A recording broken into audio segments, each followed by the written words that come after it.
Près des 3/4 des noisettes du monde proviennent de Turquie et le plus gros acheteur est Ferrero, fabricant du Nutella, la pâte à tartiner au chocolat et aux noisettes. Mais celles-ci sont principalement cueillies par les migrants, y compris les enfants, qui travaillent de longues heures pour un salaire très bas. Que fait Ferrero pour s'assurer que ces produits ne dépendent pas du travail des enfants? Burkina, la microagriculture pour l'autonomisation des femmes. Les chenilles légionnaires font perdre au Sahel 6 milliards de FCFA. Quand nous disons noisettes, à mon sens, cela signifie la misère, un travail dur, être un travailleur, dit Mehmet Kelexi alors qu'il transporte un sac de 35 kg de noix fraîchement cueillies sur son dos. Autour de lui, au sommet d'une montagne turque, une famille de travailleurs migrants kurdes se déplace lentement parmi les noisetiers.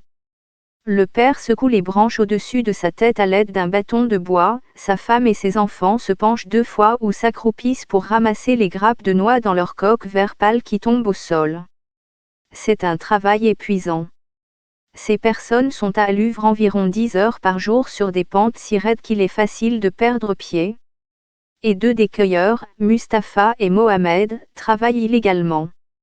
Ils n'ont que 12 et 10 ans, bien en dessous de l'âge minimum pour travailler en Turquie.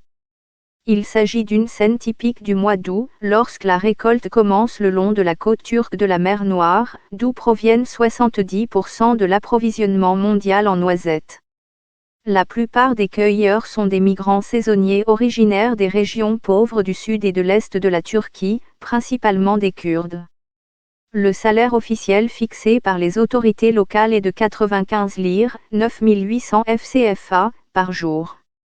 Calculé sur une base horaire, c'est moins que le salaire minimum net officiel turc de 2020 lire, 210 600 FCFA, par mois pour une semaine de 40 ou 45 heures.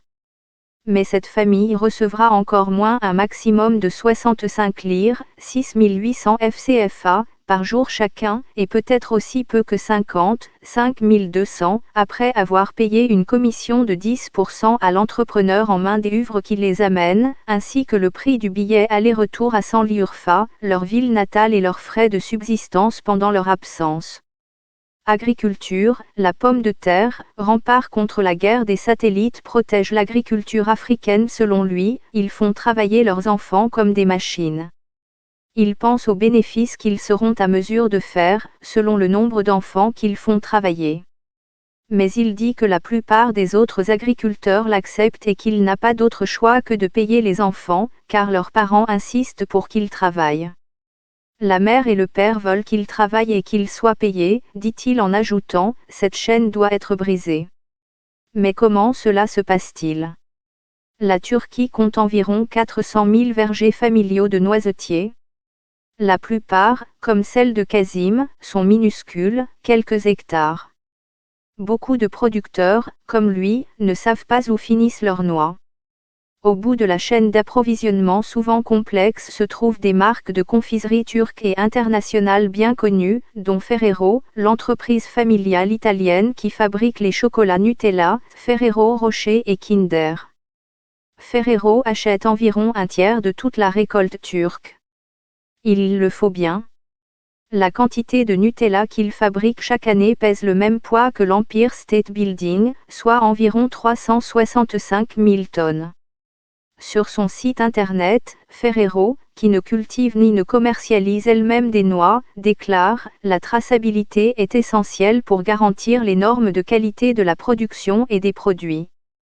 L'objectif de l'entreprise est de rendre ses noisettes 100% traçables d'ici 2020. » Cependant, selon son dernier rapport, qui doit être publié prochainement, il n'a atteint actuellement que 39% de traçabilité. D'infirmière à fermière, l'improbable réussite d'une Zambienne. Le Japon va aider l'Afrique à doubler sa production de riz. Njine Ake, basée à Ordu, une ville de la mer Noire dépendante des noisettes, est l'un des milliers de petits négociants indépendants de noix, appelés manavs. Les agriculteurs livrent leurs produits dans des sacs et ils les paient en fonction de la qualité et le rapport du poids des coques au grain avant de les vendre aux usines de craquage ou directement aux exportateurs, dont Ferrero. Mais il dit que Ferrero ne lui demande pas de quels agriculteurs en particulier proviennent les noix, ni quelles sont les conditions de travail dans ces fermes. Cela n'a rien à voir avec nous, le travail des enfants. Le contrôle et la surveillance reviennent à l'État et aux forces de sécurité, affirme-t-il. Viennent ensuite des courtiers comme Osman Kakmak.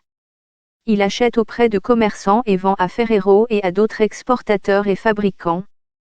Il dit aussi que Ferrero ne lui demande pas quels agriculteurs individuels ont cultivé les noix qu'il vend. J'achète, je vends. Pour l'instant, il est impossible de surveiller les tonnes de noisettes, dit-il. Quant à Ferrero, ajoute-t-il, s'ils n'ont pas leur propre projet de valeur agricole, il n'est pas possible de savoir de quels producteurs ils viennent. Le programme phare de Ferrero, Farming Value, valeur agricole, lancé en Turquie en 2012, offre une formation gratuite aux producteurs de noisettes sur des techniques de culture plus efficaces, afin de les aider à augmenter leurs revenus, tout en restant libres de vendre leurs noix à qui ils veulent. Dans l'une des fermes modèles développées par Ferrero, Gökhan Arıkoglu, agronome de l'entreprise, montre comment avec une meilleure taille, une meilleure irrigation et une meilleure lutte contre les ravageurs un noisetier peut produire des grappes allant jusqu'à 21 noix. Dans les exploitations agricoles gérées traditionnellement, 4 dans une grappe est plus typique.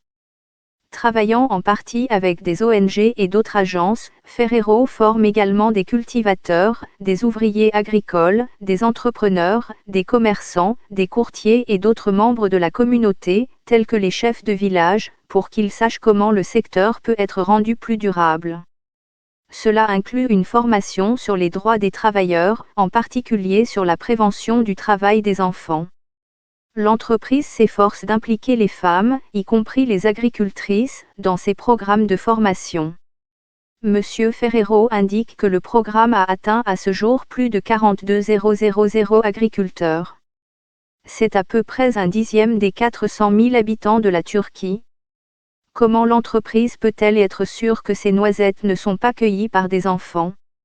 Dans une rare interview accordée par l'un des dirigeants de l'entreprise, Bansi Akin, directeur général de Ferrero Hazelnut Company en Turquie, déclare « Si nous identifions un produit qui est fabriqué avec des pratiques contraires à l'éthique, nous ne le toucherons pas.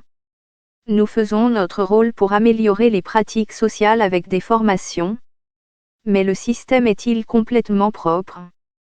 Je pense que personne ne peut dire ça pour l'instant. » Interrogé au sujet du négociant et du courtier qui a dit à la BBC que Ferrero ne leur posait pas de questions sur la source exacte des noix, Akin dit « Nous ne posons pas de questions, mais nous avons les outils pour surveiller d'une perspective différente.